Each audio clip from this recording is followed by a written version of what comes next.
ദൈവനാമത്തിന് മഹത്വമുണ്ടായിരിക്കട്ടെ. ഈ പ്രഭാതത്തിലെ നമ്മുടെ വായനഭാഗം വിശുദ്ധ ലൂക്കോസ് എഴുതിയ സുവിശേഷം 14 മുതൽ 17 വരെയുള്ള അധ്യായങ്ങളാകുന്നു.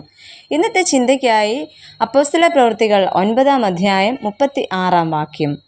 തബീഥ എന്നു പേരുള്ള ഒരു ശിഷ്യ ഉണ്ടായിരുന്നു. ദാൻ ഗോത്ര അതിർത്തിയിലെ ഒരു തുറമുഖ പട്ടണമായിരുന്നു യോപ്പ. ശലോമോൻ രാജാവിൻ്റെ കാലത്തെ കെട്ടിട നിർമ്മാണത്തിനും പ്രവാസത്തിനു ശേഷമുള്ള ദേവാലയത്തിൻ്റെ പുനർനിർമ്മാണത്തിനും ആവശ്യമായിട്ടുള്ള തടി ലെബാനോനിൽ നിന്നും കടൽ മാർഗമായി യോപ്പ തുറമുഖത്തെത്തിച്ചിരുന്നു. തുടർന്ന് അവിടെ നിന്നും കരമാർഗം യെരുശലേമിലേക്ക് കൊണ്ടുവന്നിരുന്നു. യഹോവയുടെ അരുളപ്പാട് നിരസിച്ചതായ യോന തർശീശിലേക്ക് കപ്പൽ കയറിയതും യോപ്പ എന്ന സ്ഥലത്തു നിന്ന് തന്നെ ആയിരുന്നു. എന്നാൽ പഴയ നിയമഭാഗങ്ങളിൽ യോഫ എന്നാണ് കാണുവാനായിട്ട് കഴിയുന്നത്. സൽപ്രവർത്തികളാൽ സമ്പന്നയായ തബീഥ എന്ന ക്രിസ്തു ശിഷ്യയെ നാം കാണുന്നതും യോപ്പ എന്ന പട്ടണത്തിലാണ്. യോപ്പ എന്ന പേരിൻ്റെ അർത്ഥം മനോഹരം എന്നാണ്. ഈ പ്രഭാതത്തിൽ തബീഥയുടെ ചില പ്രത്യേകതകൾ നമുക്ക് മനസ്സിലാക്കുവാനായിട്ട് ശ്രമിക്കാം. ഒന്നാമതായിട്ട്, ക്രിസ്തു ശിഷ്യയായിരുന്നു തബീഥ. തബീഥ എന്ന പേരിൻ്റെ അർത്ഥം നമുക്കറിയാം, പേടമാൻ എന്നാണല്ലോ. ഒരു ശിഷ്യനിൽ അഥവാ ശിഷ്യയിൽ വിളങ്ങേണ്ട ഗുണഗണങ്ങളെല്ലാം നമുക്ക് തബീഥയിൽ ദർശിക്കാം.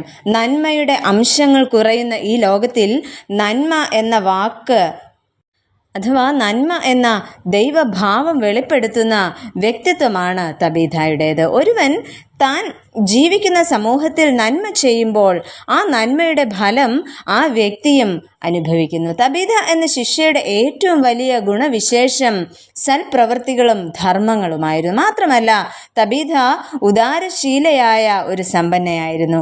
സേവന മനോഭാവമുള്ള വ്യക്തിയും ആയിരുന്നു. ഇവ ക്രിസ്തീയ ശിഷ്യത്വത്തിൻ്റെ പ്രകടമായ ഭാവങ്ങളാണ്. യേശു കർത്താവ് തൻ്റെ പർവ്വത പ്രസംഗത്തിൽ പഠിപ്പിക്കുന്നതും ഇവ തന്നെയായിരുന്നു. വിശുദ്ധ മത്തായി എഴുതിയ സുവിശേഷം 5-ാം അധ്യായം 16-ാം വാക്യത്തിൽ നമുക്കത് കാണുവാനായിട്ട് കഴിയുന്നു. അങ്ങനെ തന്നെ മനുഷ്യർ നിങ്ങളുടെ നല്ല പ്രവൃത്തികളെ കണ്ട് സ്വർഗസ്ഥനായ നിങ്ങളുടെ പിതാവിനെ മഹത്വപ്പെടുത്തേണ്ടതിന് നിങ്ങളുടെ വെളിച്ചം അവരുടെ മുമ്പിൽ പ്രകാശിക്കട്ടെ എന്ന്.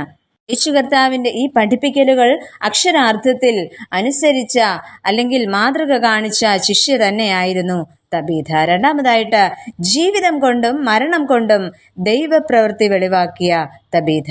തബീഥയുടെ നന്മ പ്രവൃത്തികൾ അവളിൽ ദൈവപ്രവൃത്തി വെളിവാകുവാൻ ഇടയാകുന്നു. അവൾ ദീനം പിടിച്ചു മരിച്ചു എന്നറിഞ്ഞപ്പോൾ അവൾ ജീവിതത്തിൽ നന്മ ചെയ്തവരെല്ലാം ഒന്നിച്ചു വരികയും അവളിലെ നന്മകൾ ഓരോന്നും എണ്ണി എണ്ണി പറയുകയും ചെയ്യുന്നു. ആ ദേശത്തെ സാധാരണക്കാരായ സഹോദരിമാരാണ് ഇവിടെ കരഞ്ഞുകൊണ്ട് ചുറ്റും നിൽക്കുന്നത്. എന്നാൽ പത്രോസ് അപ്പോസ്തലന്റെ പ്രാർത്ഥന സ്വർഗത്തിലെത്തുകയും ദൈവത്തിൽ നിന്നും ഉയർപ്പിന്റെ ശക്തി അവളിലേക്ക് വന്നു ചേരുകയും ചെയ്യുന്നു. 41-ാം വാക്യത്തിൽ നമുക്കത് കാണുവാൻ കഴിയും. അവൻ കൈ കൊടുത്ത് അവളെ എഴുന്നേൽപ്പിച്ചു, വിശുദ്ധന്മാരെയും വിധവമാരെയും വിളിച്ച് അവളെ ജീവനുള്ളവളായി അവരുടെ മുമ്പിൽ നിർത്തി എന്ന്.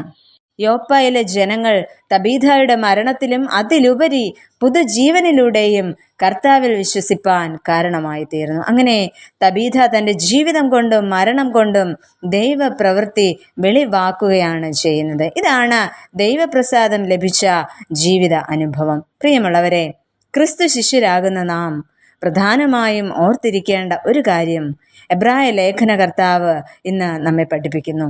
എബ്രായർക്ക് എഴുതിയ ലേഖനം 13-ാം അധ്യായത്തിൻ്റെ 6-ാം വാക്യത്തിൽ ഇപ്രകാരം പറയുന്നു: നന്മ ചെയ്യുവാനും കൂട്ടായ്മ കാണിപ്പാനും മറക്കരുത്. ഈ വക യാഗത്തിലല്ലോ ദൈവം പ്രസാദിക്കുന്നത്. നമുക്ക് പ്രാർത്ഥിക്കാം. പ്രിയ കർത്താവേ, ക്രിസ്തു ശിഷ്യരാകുവാൻ വിളിക്കപ്പെട്ടിരിക്കുന്ന ഞങ്ങൾ തബീഥയെപ്പോലെ മാതൃകയുള്ളവരാകുവാൻ സഹായിക്കണമേ. കർത്താവേ, ഞങ്ങൾ ജീവനോടെ ഈ ഭൂമിയിലായിരുന്നാലും മരണം മൂലം അവിടുത്തെ സന്നിധിയിലേക്ക് മാറ്റപ്പെട്ടാലും അതിലൂടെ ദൈവപ്രവൃത്തി വെളിവാക്കുവാൻ ഇടയാക്കണമേ.